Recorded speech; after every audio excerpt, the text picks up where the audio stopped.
आज हम पहुंचे पेशावरी चपली कबाब गुलिस्तान जोहर में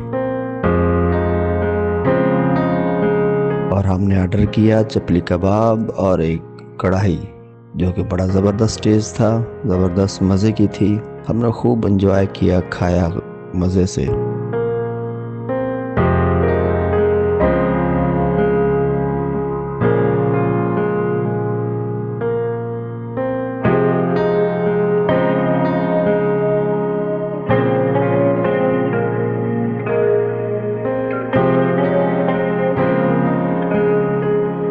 और उसके बाद हमने मंगवाई कश्मीरी चाय।